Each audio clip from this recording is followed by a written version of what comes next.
So I do believe I am live, and I do believe you can see cat butt. What a great way to start a live. Hello.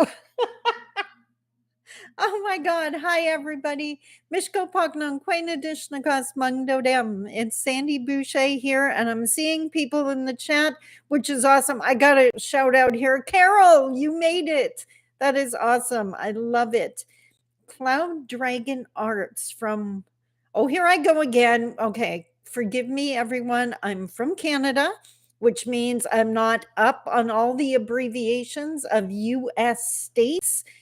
Western WA. Is that Washington? Washington's a state, right? Yes. Is that Washington state? Cloud Dragon Arts, you're going to have to tell me. Polar Vortex from Saskatchewan, another Canadian. Woot, woot. TF, hello, how are you? I don't know where you're from. Joanne from Vancouver Island. I'm going to guess it's earlier in the day out there.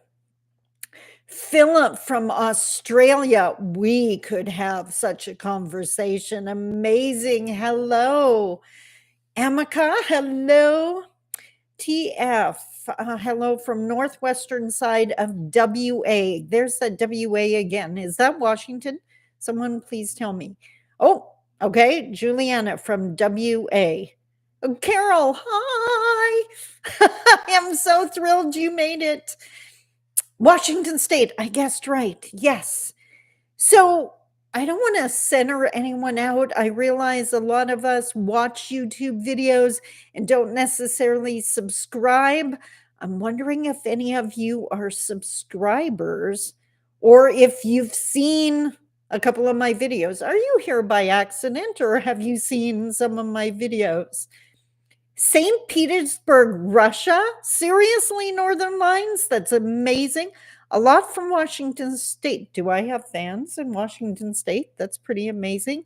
Montreal, yes. Cloud Dragon Arts. I thought I recognized your name. You're a subscriber. Thank you so much for subscribing. Carol, yes, you're a new subscriber. I definitely remember interacting with you in the comment section. I love interacting with people in the comment section. You're a new subscriber too, TJ. That's amazing.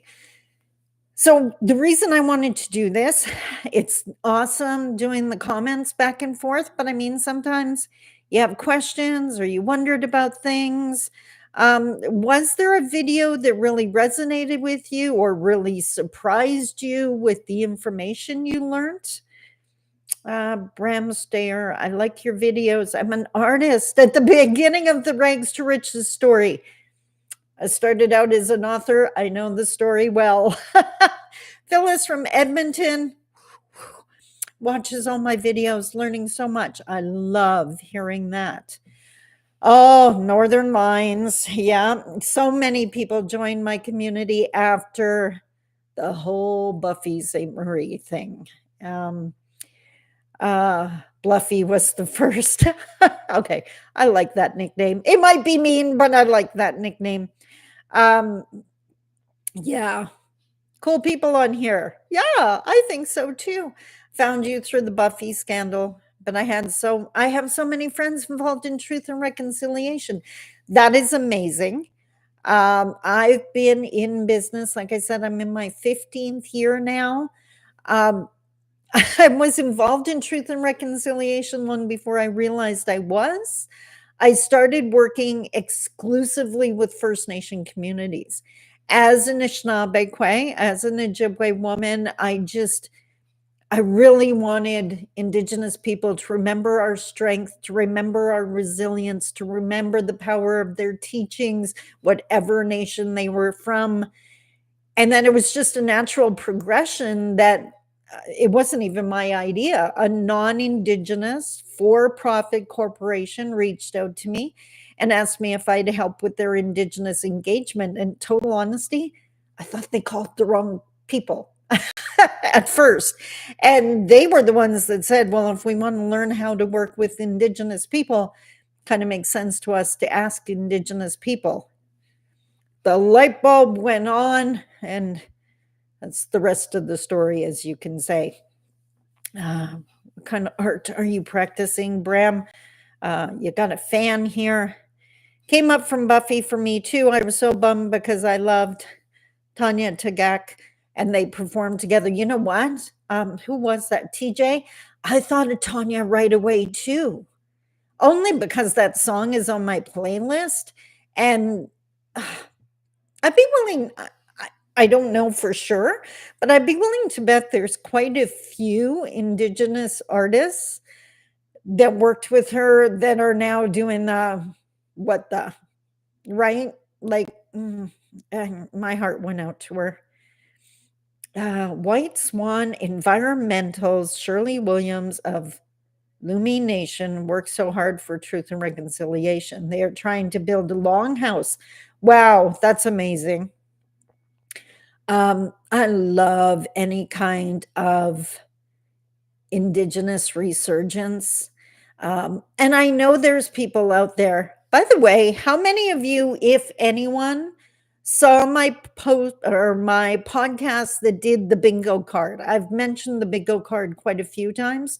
There's a point, there's a reason I'm asking this, but did any of you see the podcast episode about the bingo card? The inappropriate terms bingo card is what it is.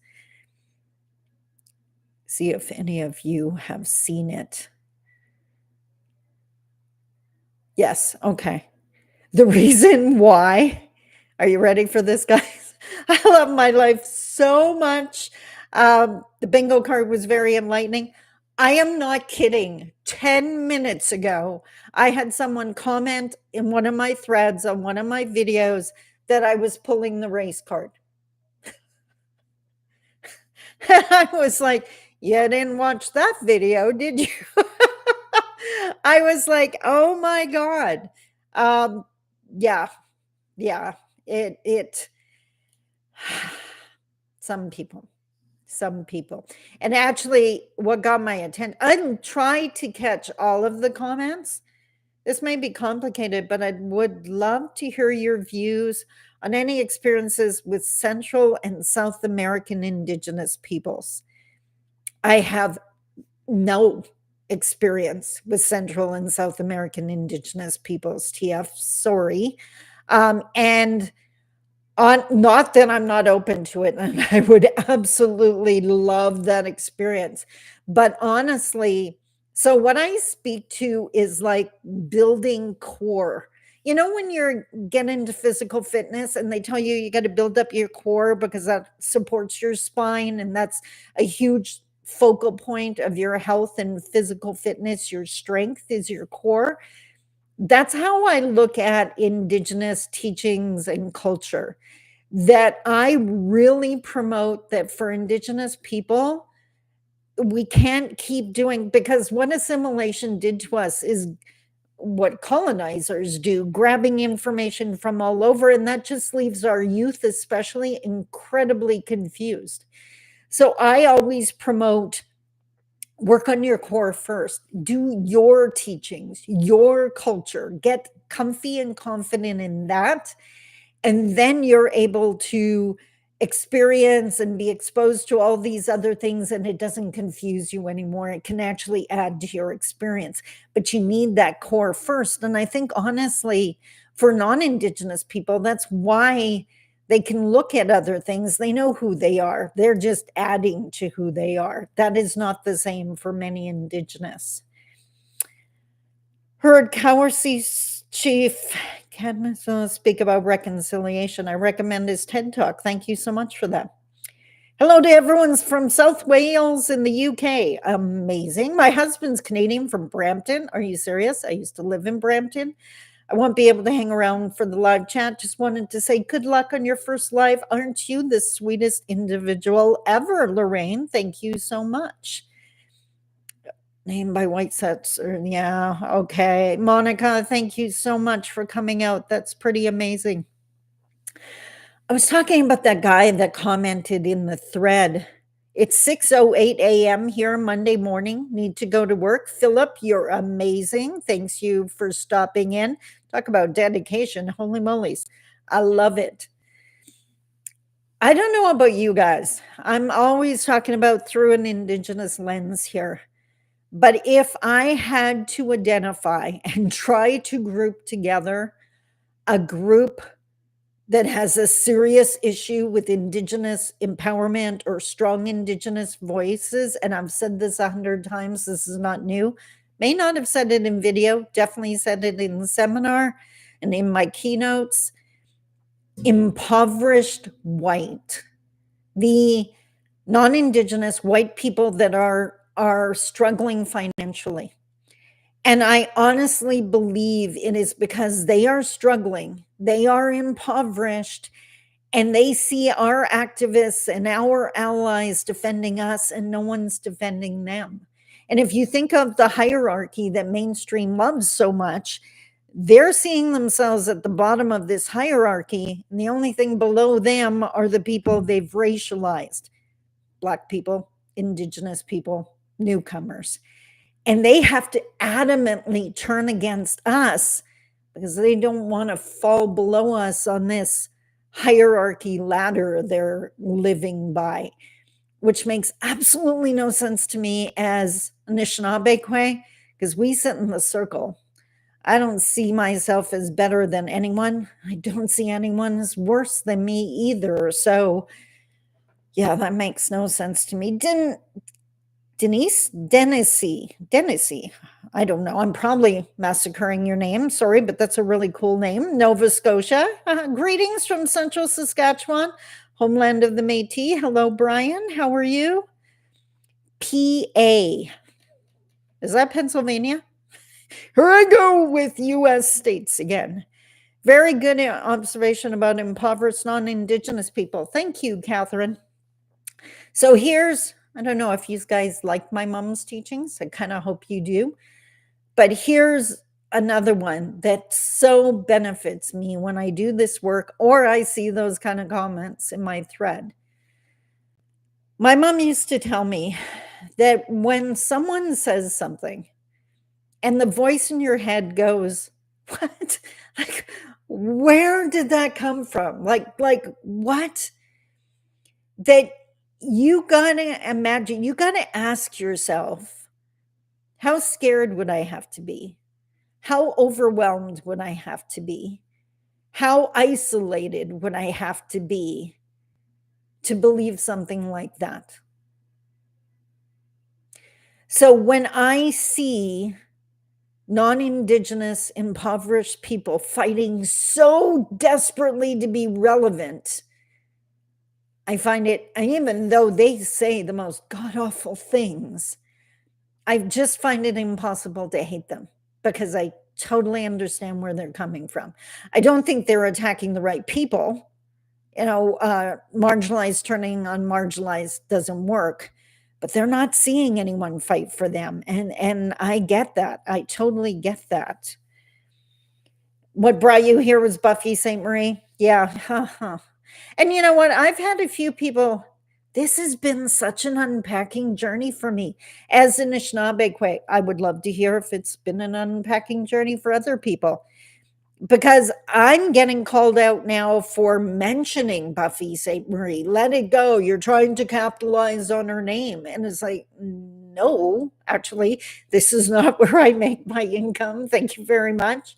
But it's almost like there's a video coming up this week about the teaching, the traditional teaching that this whole Buffy thing reminded me of. That's what I'm talking about unpacking. So I'm not dwelling. I'm not refusing to let it go. I'm not wanting to capitalize. That's why I got to keep mentioning her name. It's the process of learning from it and the grieving that started in the beginning and going through that healing process. I think, just my opinion, might be totally biased, but I think non-Indigenous people would be a lot healthier if they learned how to do that process. It is very ingrained to Anishinaabe people to go through that unpacking. And I think a lot of people are suffering a lot more than they should because they've never been taught that. Bram Steyer, not trying to discuss more, but should we have some of the 3 repeats of the national or CTV covering communities at least once a month? cannot care about people you never see or hear and even know. I totally understand your point. So here's unpacking to the nines. One, CBC Radio. If there's one thing I absolutely love about them, I don't know if this is across the country, but here at least, when they list off the weather and they're naming the municipalities as they say the weather, they will list First Nation communities the same way they list non-Indigenous municipalities. So they make our communities part of the norm. So I absolutely love that. The flip side, having the national and CTV covering our communities is one culture covering another. The lens coming in. I think you would have a greater chance of really learning what was going on for us by watching APTN, which is the Aboriginal People's Television Network. So that's Indigenous people covering and talking about Indigenous issues. So I think that would be the way to go. And I'm pretty sure they have a YouTube channel. I think I just found it the other night. I love your mom's teachings and getting your motivation in my inbox. You are on my motivational mentorship list. I love it, Monica. Well, Buffy capitalized on others first. Okay, so that's funny, Amica. That's what I got accused of just before I got on live stream. The guy that accused me of pulling the race card, he said, what did he say? You can't get mad at Buffy for capitalizing on being Indigenous because all Indigenous capitalize on being Indigenous. He has an issue with our $4 and $5 a year is his point. So, I mean, that is his to unpack. To do this work, I've had to really get good at what is not my circus, what is not my monkeys. I agree with you. It's good to discuss and share our feelings, right? Right? And that's literally what I'm doing is unpacking. And thank you for that, TJ. I'm hoping that if anyone's struggling, that by watching my videos, maybe they can start doing that process for themselves, right? Love you and your insights. Little River Band of Adawa elder here. Oh, Alexis, thank you so much. Okay, I'm just going to put this out there for the non-Indigenous people. I don't care what kind of accolades I get or how big my audiences is. When an elder says that they like your work, you know you're on the right path. Thank you so much, Alexis. Never take that for granted. Yes, APTN is on YouTube. Great. I highly suggest everybody, you should subscribe. I'm using paint that I mix myself. Now started out as just acrylic. Oh, Bram's telling us about our art. I do watch APTN as well. Yes, they have YouTube, but some people never will. Okay, so you got to watch a video I do next week. This is terrible. I can't remember the name of my own video. You know what? I can cheat and look at it on my other monitor. What is it called? Oh, I didn't upload it yet. You're going to recognize it because the thumbnail has this like drawing of people on a wall. That's the email you got to watch or the video you got to watch that talks about the people that will and won't watch things like that and how we need to approach that. Bram's here. I will learn more from you that the CBC probably on most stuff except the weather.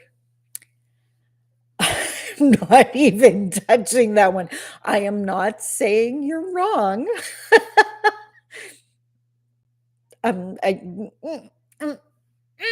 Just leaving that there. I have a question for you guys. Maybe you know the answer, maybe you don't, but is there anything you would love to learn more about or a question you would like to ask? And I'm not necessarily meaning we have to discuss it today, but I'm looking at future videos. Is there something you would like me to touch on or expand on?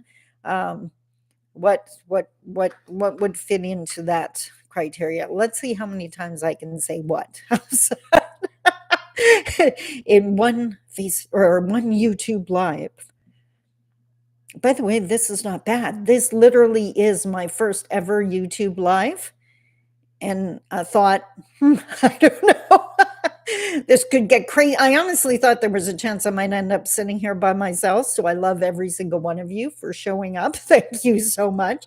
I do have the ability to talk to myself, but I'm really glad I didn't have to. Just some advice: if you keep doing lives, make sure to have mods. You never know what people will post in chat. Thank you, TF. I actually saw that. I had already, welcome to my world. I am literally one of those jump in with 2 feet and see what happens. After I had already told people I was doing the live, I saw the recommendations for having a moderator. I was like, oops, I should definitely do that. So I will definitely do that next time. Thank you so, so much.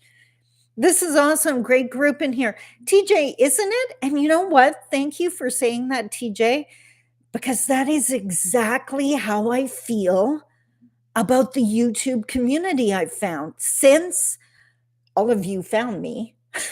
Since the whole Buffy thing hit the fan, I've just been able to interact with the most amazing people, whether they were familiar with the topics or so many just asking respectful questions.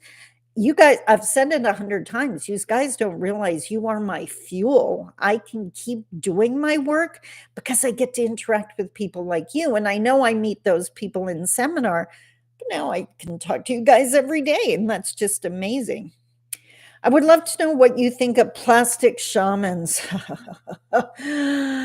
White wealthy folks who cosplay, making their drums and charging for shamanic drumming sessions. Can you guess what my response is? Okay, so here's a rule. And next week I talk about some like guiding principles to keep yourself away from cultural appropriation. If someone is charging for anything traditional, a ceremony or teachings. My teachings are part of my seminars, but I do not charge for the teachings itself. It actually goes against our teachings. You're not allowed to charge for those things. That goes against everything. So when it has a charge, like pretending, I would stay clear of it. I think it's absolutely sickening that there's 2 other points, that someone would pretend. I can't remember where it was, and this is years ago, and I might get this wrong.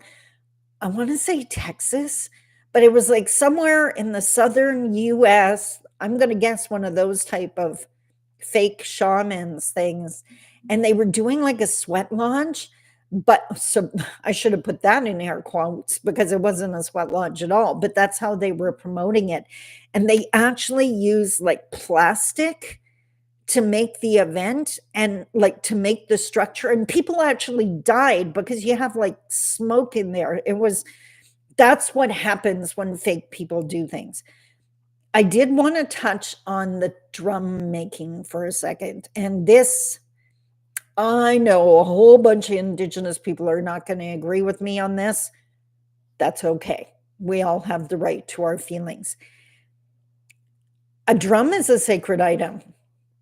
You should not be able just to go to a workshop and make one like it's a craft project.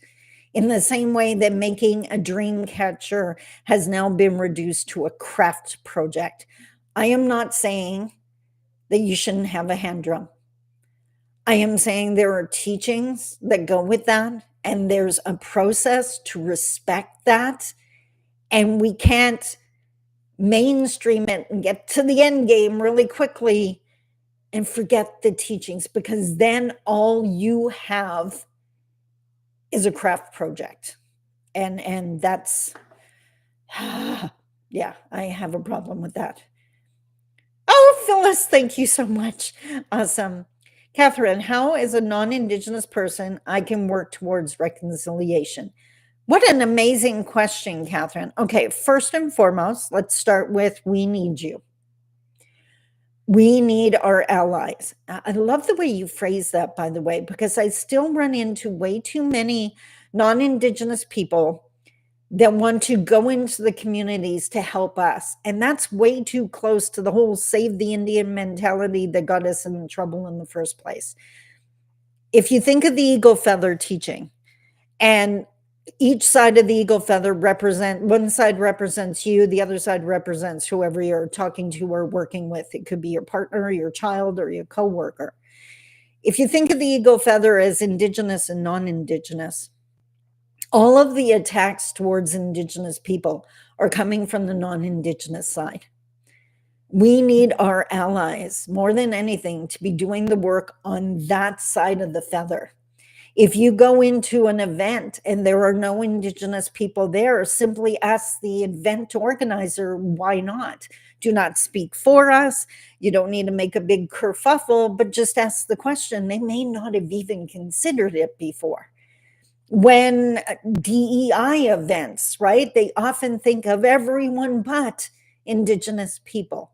It's look for us, and if you can't find us, ask someone. Because the truth is, even in 2023, our non-Indigenous allies are still getting into rooms that we can't. If you have, I always say, if you have white privilege, and for one, you didn't ask for it, so feeling bad about it makes no sense. But if you have it, you need to use it to help the people that don't, which means hold open the door for us so we can get in and say what we need to say. We are not asking you to speak for us. I would never put anyone in that position, but someone needs to point out that we're not in the room so that we can get in the room. Robert Hamlin, so very happy I came across your podcast. Hi, Robert. How are you? I hope you're doing well. Alexis, inspirational and so informative. Thank you, Alexis. I so appreciate that. Polar Vertex, Amica, I'm white, and that really bugs me too. So fake, right? It's that, and I talk about that a lot in my videos, that extraction mentality. I really like the way they do that ceremony. I think I want to do that. So I'm going to create a group, and I'm going to tell people I know how to do this, and I'm going to charge them. Can you say cultural appropriation? Can you say disgusting? That is just so wrong. Emeka, I thought you would say that. Unfortunately, I know a couple women like that. What could I tell them so they understand what they do is very wrong? Okay, Emeka, I'm actually going to come at that a little bit different. I do want you to talk to those women that are attracted to these, I think you used the phrase plastic shamans, but I want you to do it out of total and complete concern. Because unfortunately, the customer base of these people tends to be vulnerable, often women, but not just women, vulnerable people that are lost, that are looking for healing, that are looking for some kind of direction. They're not in a strong place, not even a strong enough place to ask the questions. So you know what? You can even name drop my name and say that I am like seriously worried about them because I would love them to get the support that they need. And that's not paying someone to do that, right? That's not how they get the support they need. So just really, it's not about judgment. I really try to stay away from that. So it's not about judging the shaman. It's about protecting the people they are trying to reach. Yes, people died in that incident. The traditional ceremonies are sacred. Monetary reward for a ceremony is blasphemous. 110%, Brian. The other thing I have an issue with is complete and total strangers coming up and asking me like how to smudge. That's the example I'm using. It's usually worse than that. That is like walking up to a complete stranger and asking them their most personal memory or thought. And I'm just supposed to share this with someone, like relationship first. If we end up in a relationship, a friendship, a co-working arrangement, whatever it is, you're going to learn things. But that extraction or asking those kind of questions, that is so uncomfortable. I love your explanation of unpacking works great with survivors of domestic and sexual violence and how you teach non-Indigenous to be better allies. More, please. Thank you so much, Monica. For the record, I am a 10-year domestic abuse survivor. So the crossover really doesn't surprise me. You remember the sweat lodge incident. Honest, this sounds horrible, and I'm going to own this, but when I heard about that sweat lodge incident, and I am the eternal optimist. I am. I have to be, or I couldn't do my work, but it's a natural thing for me. When I heard about that sweat lodge incident, I just thought, please let this be the example they need so that no other person gets hurt. Please let them learn from this. Didn't happen. I was kind of hoping the same thing with the whole Buffy thing. Like, please let us take this lesson and ask good questions, respectful questions, but let's learn. Catherine Smith, what about monetary gifts to non-Indigenous persons who lead Indigenous ceremonies? Excuse me, they claim they have been adopted by Indigenous tribe and have been taught the teachings. Can I swear on a YouTube live? I won't. BS. Catherine, BS. Adoption does not change your worldview. So even I use the telephone game analogy. Remember how as kids you'd sit in the circle and one person whispers one sentence into someone's ear and it goes around the circle. By the time you get to the end, it doesn't sound anything like the original sentence. That is what happens when our teachings go through the cultural lens and vocabulary of a non-Indigenous person. Everyone hearing is not hearing authentic Indigenous teachings. They are hearing the non-Indigenous interpretation of an Indigenous teaching. And no humility teaching there. None. Like, why? You know what that is? Or I would say that's ego. That is pure ego. I get to do this because I've had this experience and you should listen to me. No, hard pass. No, it's not even the monetary gifts part, Catherine. It's that they shouldn't be doing it anyways. Like and that's my work, educating non-Indigenous Canadians on who they should and shouldn't be hiring and shouldn't be paying. And it should not be, I don't care what version of a non-Indigenous person, you should never be the Indigenous voice unless you're Indigenous. Don't care if you're adopted or not. I'll get all passionate on your butt now. Sorry about that, guys. Bram Stayer, languages, how close or different are they if they are geographically near? I'd love to learn the source of your names. It's so boss. My dad worked with Inuit, brought us real soapstone carved by Inuit. That's pretty amazing. Dialects are a thing. So even though your nation may be close to another, like I can think, for example, I'm in Northern Ontario, Canada. So Cree is just north of us and a lot of Ojibwe here. They were so close, different, but so close that a third language came out of it that is now known as Oji Cree, which is a combination of the two. If you speak Oji Cree, you can get by in either Ojibwe or Cree. It's close enough. It's not going to be the exact dialect, but the dialects are very much different. I'm from Treaty 3 area, which is west of here. I'm in the 1850 Robinson Superior Treaty area. The Ojibwe spoken here and the Ojibwe spoken in my nation are different. So it's very different. I was thinking about this. Since Indian is offensive, should it be pretend Indigenous? TF. It's pretendian because it's offensive. Do you understand the point? Indian is offensive and pretendian is offensive. That's why we're saying pretendian, that they don't get the right to be Indigenous. It's keeping it in that derogatory realm. Thank you so much for your insight. You are most welcome. Yeah, Catherine, I'd be pushing back on that one hard. And it is hard.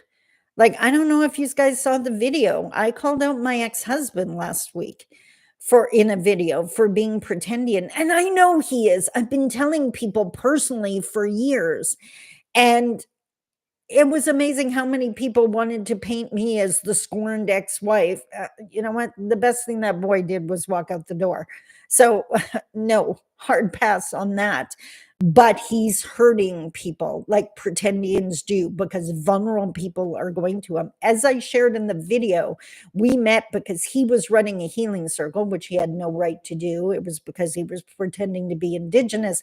And I was one of the people attending it, trying to get over the crash and burn of my marriage. Complete and total vulnerability. That's why pretendians are dangerous. But if we're going to keep crucifying people for calling people out or asking the questions, then the pretendians are going to continue. That's scary. I think you can swear on YouTube Live. Oh, Emily D. Baker. I love watching her. She's amazing. And she has cursey words. Yes. I'm a big fan of the cursey words. That's true. That is totally true.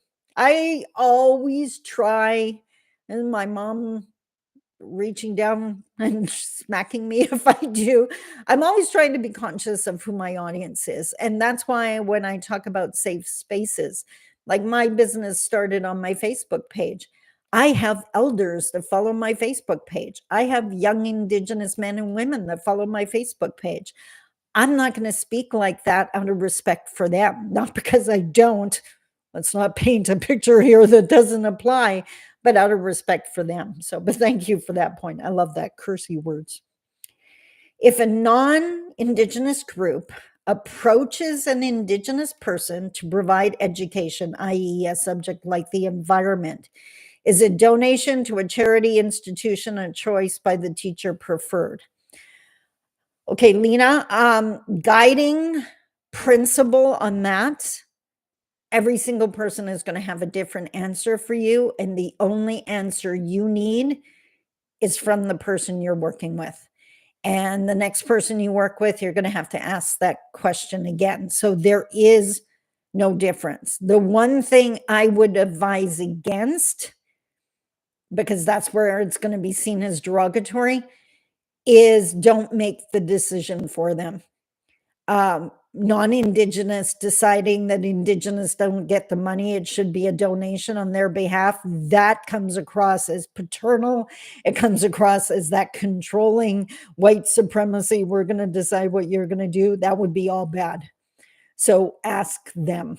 They get to decide, keeping in mind that there is value to that worldview, value to what they're going to share. And so compensating them for that makes sense. You can't respect the teachings if you don't show that those teachings are valuable. Just throwing that out there. Nikki Last, I was adopted into a white family, and my adopted mother's cousin is a pretendian college professor. Wow, Nikki. Oh, okay. So, whoa. So, Nikki, I'm going to assume you're Indigenous, even though you were adopted. So you had the white influence, but it doesn't change who you are. But your adopted mother's cousin. So your adopted mother is white. Her cousin is therefore white. We don't know about the rest of the family tree, but that's what you're telling me. So I'm going to believe you. And she's a pretendian college professor. I wouldn't ask you to share this on a live, Nikki, because I mean, this is personal to you, but holy crap, I would love to hear how that affects you. Like, thank you, Miss Rockets. And cursing might get you demonetized. Yeah, it would. Polar. They ask us to rate our videos. That would definitely be Miss Rockets. So very right. Thank you. Can you speak on your opinion on oh, you know what, TF? Thank you for asking me this. Can you speak on your opinion on Justin Trudeau's handling or lack of handling of First Nations issues? Before I answer the question, I'm going to give you the background on why I have an opinion. So everyone knows I'm 59 years old, started working when I was 20 For like 30 plus years before I started my own business, I worked in Indigenous employment and training, which meant it was a nonprofit, federally funded entities. I worked at several, and we focused on helping Indigenous people go back to school, find a new job, or start their own business. Over that 30-year span, every single one of the Canadian political parties, let's keep in mind, none of these political parties represent First Nations people or Indigenous peoples. They say they do, but we are the ones they negotiate with. When it comes down to what Canada wants and what Indigenous people want, they are Canadian political parties. Crystal clear on that one. Every single one of the parties has broken promises to First Nations people. I'm going to speak from a First Nation perspective because that's my perspective. But when you come down to budget dollars, putting your money where your mouth is, and supporting Indigenous initiatives, Liberals have always been the ones that give the most money to Indigenous initiatives. So, am I a big Justin Trudeau fan? No, absolutely not. Having said that, the Conservatives are the worst for Indigenous people. It was Mulroney that took the protections off all our lakes and rivers, which is hugely important to Indigenous people. He's also the one that made it possible to sell a reserve. Do you want to use your passport to cross Canada? That's the Conservatives. So again, I am not saying Liberals are all that in a bag of chips, but when it comes to the budgets that we so desperately need to get on our feet and get past all these challenges, the Liberals have always funded First Nations people to higher levels than any of the other parties. So there's my rant. I cannot see other people comments. Oh, am I the only one that can see all the comments? Interesting. Nikki Last, you were shocked. You know what, Nikki? All kidding aside here, my heart goes out to you. I can't even. I just can't. That I don't know how old you are. I can tell you the older you get, the gutsier you get. Maybe there's going to come a time that you're going to call that person out. And you know what? Did you mention they were at a college, right?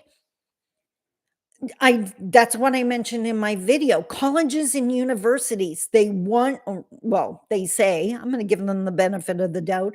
They want to up their Indigenous engagement game. They want to learn more about Indigenous people, but their hiring practices are playing against them. They want all these criteria, colonial criteria. You got to have a master's or whatever it is. And then the person they end up hiring 90% I'm not going to go with percentages. I don't know percentages, high rate of pretendians or an Indigenous person with a huge colonial influence. Why do you keep hiring people that have your qualifications and not the qualifications of the people you want to work with? Hire someone that knows the Indigenous person you want to connect with. That's the qualifications you need, not if they can function in your structure. Adjust your structure. That one makes no sense to me.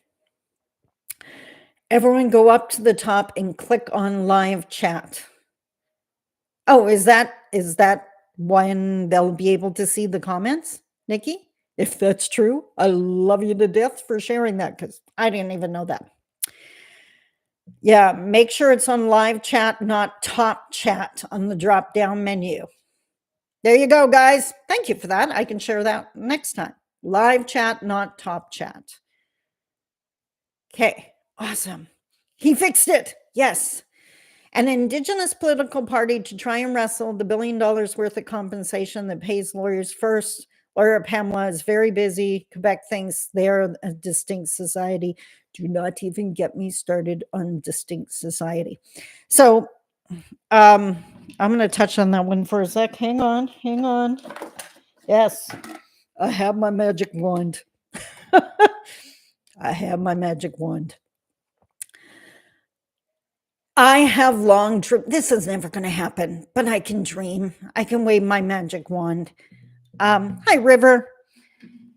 Imagine the House of Commons and how non-Indigenous Canadians elect their representatives. Go ahead and stay with your present system. But that is not our system. What a lot of people don't realize is we have a corresponding political system. The AFN is our Assembly of First Nations, is our federal equivalent. We have treaty areas and treaty organizations because we don't have provinces, we have treaty areas. So Anishinaabe Nation is a treaty area, and NAN is the organization that looks after that area. Grand Council Treaty 3 is the political entity that looks after Treaty 3, where I'm from. So that's the political or the provincial equivalent. And then, of course, we have chief and councils, same as municipalities and mayors and councils. So what was my point? Oh, House of Commons. So you have all the non-Indigenous people in there elected whatever way Canada wants to elect them, not my side of the feather. But on the Indigenous side, if we want to appoint someone to represent our nation, we decide how they're elected. And the nation should have equal representation. Another political party, or not even a party, because I'm not the whole toe the party lines. I would rather they were all independent, but they're representing whatever region or nation sent them there.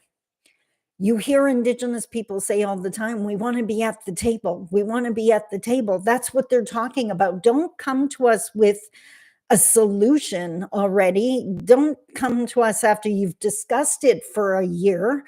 We want to be on the discussion. So you save a lot of time because we can tell you what's going to work and not going to work in our communities at the beginning. So I would love to see that. I'd love to see way more headdresses in the House of Commons, like we did during the official apology. Polar vortex. Seems to me that society in general needs to learn much more about the effects of the residential school system. I agree, Polar. You know what? I have my handy dandy index cards, and I could explain that to you right now, but I think there's visuals that go with it when I talk about that in seminar. I think that would be an excellent video. So, whoops, make my pen work here.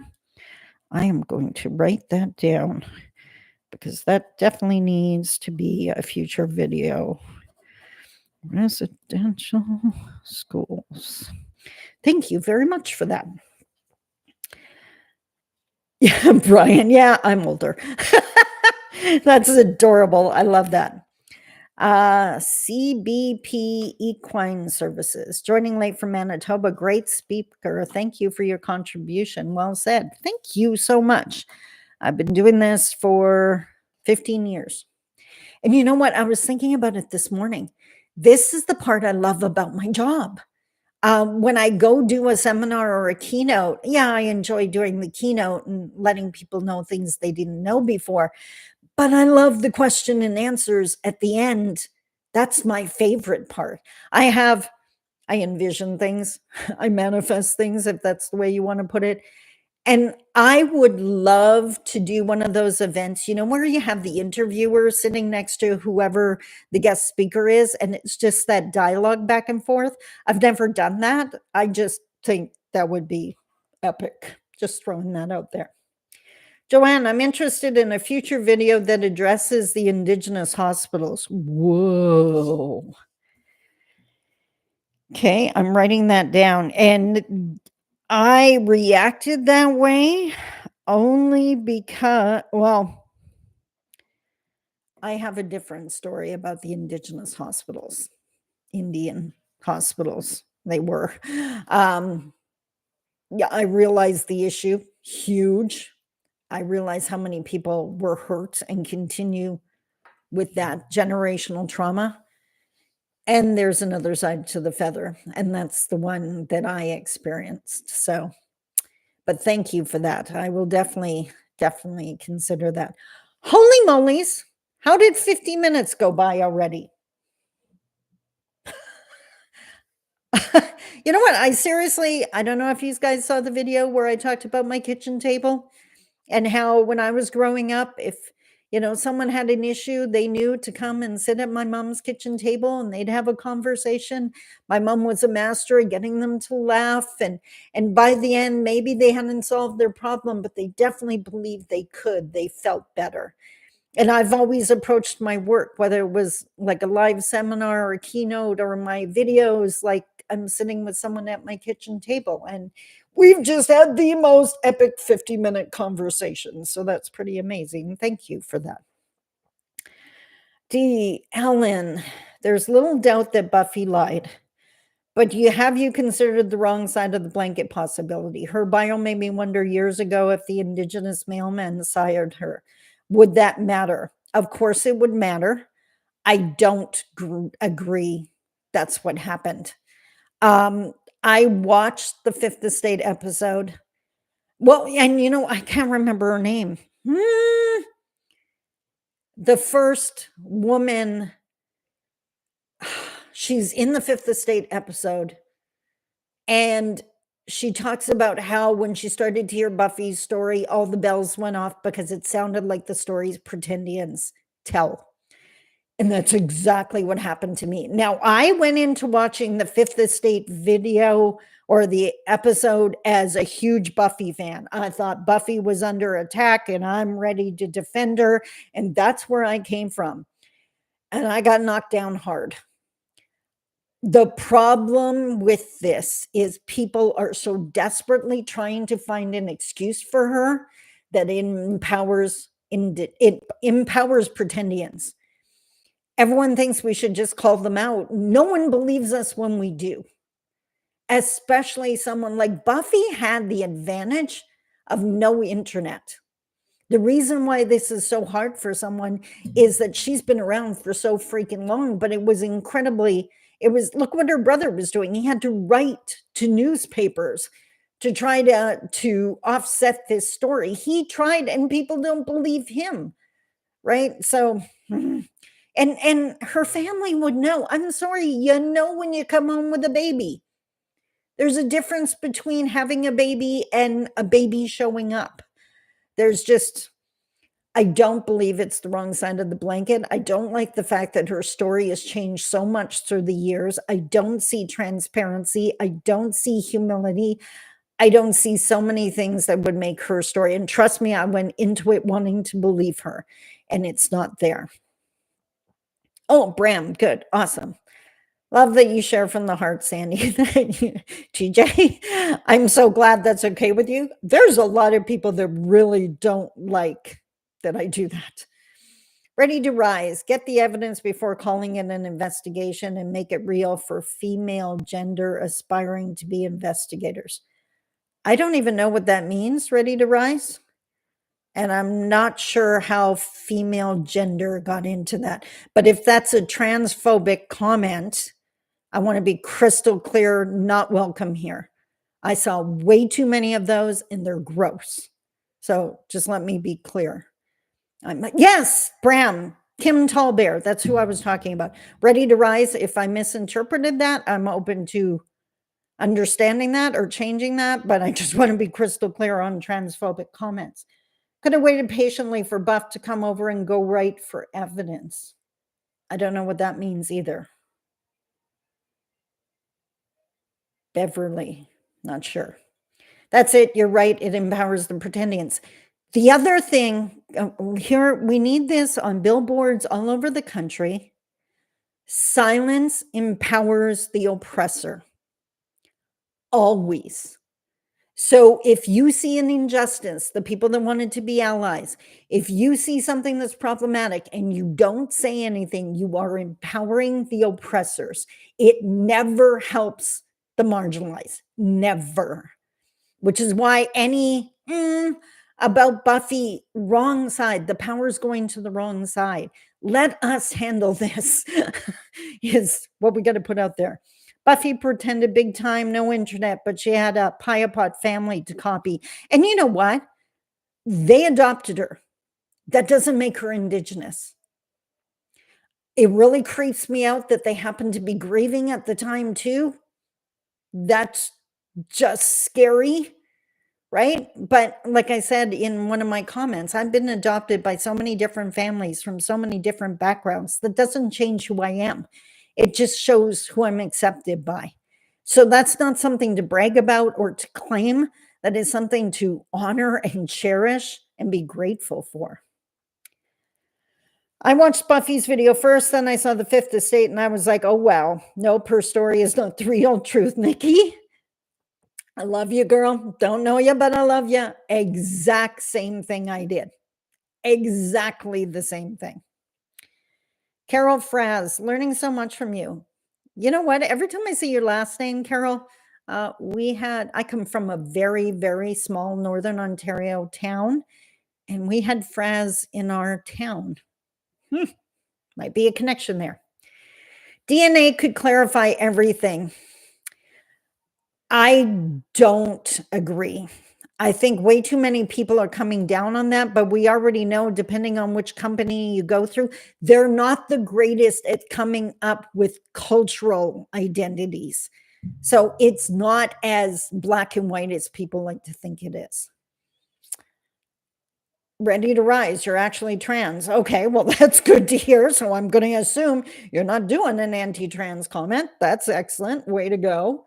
Thank you. We'll tune in again. Thank you so much. Yeah, I got to watch the time here. Kim Tallbear was amazing in the Fifth Estate episode. 110% agree. Professional, knowledgeable, and factually correct, had to refute the evidence as presented. And you notice people aren't standing by her. She's educated in colonial degrees and still not believed. Welcome to life as Indigenous. From a Latino perspective, most Latinos don't know what the Indigenous background is for sure and want to know. So to me, Buffy makes fun of that. I agree with you. I totally agree with you. What is the best way to be an allyship around the Buffy issue? Let the Indigenous sort it out. I would let us argue about it. I really wouldn't put yourself in the middle of that. Great question, though.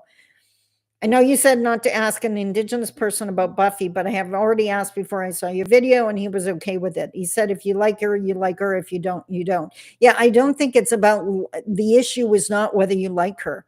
I'm not asking anyone to hate Buffy. I'm saying she's a pretendian. So don't love her because she's Indigenous, right? And if you still want to follow her, then that's not my circus, not my monkeys. Getting down to the last few minutes here. Feel very bad for her fans. Saskatchewan is not really sensible to adopt your own daughter. It's totally insulting. And anyone who knows a child molester is living in impunity, blackmailing instead. Seriously. Like, why? Yeah. That mess. Like, why didn't that come out beforehand? Why did she have to wait to use it as blackmail? Unless she knew she needed something to use as blackmail. Just putting it out there. A reputable Canadian broadcaster stands by Buffy Beverly. As a Canadian, I find his stand for lies and dishonesty disheartening. And I stand by the fact that I think a lot of people need her to be Canadian or Indigenous or both, because they don't want to deal with what that means for them if they accept she isn't. A lot of unpacking here. I missed so much of your live show. I hope you do this again. I will definitely do this again. Brian Reynoldson, on an aside thought, I wonder how Indigenous people felt when Grey Owl was exposed as a fraud, even though he did a lot for conservation. I actually watched a documentary on him. That guy, okay, he made it really clear he was in it for the money, right? No matter what he did through his life, he was in it for the money. I think that was such an opportunity missed, because he was a settler descendant who started valuing the bush, the trees, the water. And I think if he had done that as a settler and shown that people could change, that could have been so powerful. But instead, he went for the facade. He's a great conservationist, whatever that is. I never get that word right. He's also a pretendian. And the whole fake feather, that was disgusting. Disgusting. Jacqueline Keeler was the woman in the Fifth Estate doc that tracked down Buffy's birth certificate. Yes. Quite the opposite. You can still love Buffy and acknowledge that she lied, differentiate between the art and the artist. Yes and no on that one. I don't, because look at her art. I mean, there's definitely indigenous influence in her art, the way she dresses. Yeah, I see so much cultural appropriation in that. It's funny. It's a YouTube version of my name. Oh, okay. Well, that's kind of cool. Huh. Adoption is about relationship, not status. Thank you. Thank you. He was okay with her actions. I was puzzled. He says she's 80 years old. She's been doing it for so long. I didn't argue with him, even though I was surprised. I have to go here because it's 3 o'clock, but I'm going to make this one last comment. I've seen way too many people use her age as an excuse. And I'm going to get really dramatic here. I apologize for that, but no one had an issue, and they shouldn't have had an issue. I'm going to get crucified for this. But think of the Nazi war criminals. By the time we caught them, they were way old men. Who cares? It's their crimes. And I'm not saying that what Buffy did is anywhere close, but her age has nothing to do with this. The fact that she lied this long is the reason she's 80. Why didn't she come clean in her earlier years? Once she had a career and everyone loved her anyways, come clean. She made this bed. Totally made this bed. Can DNA show who your blood relatives are? Yes. So in the case of Buffy St. Marie, the DNA would show if she was really related to her so-called adopted family. I would love to see that. The indigenous side would get iffy. I gotta go, guys. You are absolutely flippin' amazing. Thank you for making my first YouTube live like the best experience ever. And I'm thinking we need to do this again. Okay? You take care. I love you so much. Bye-bye.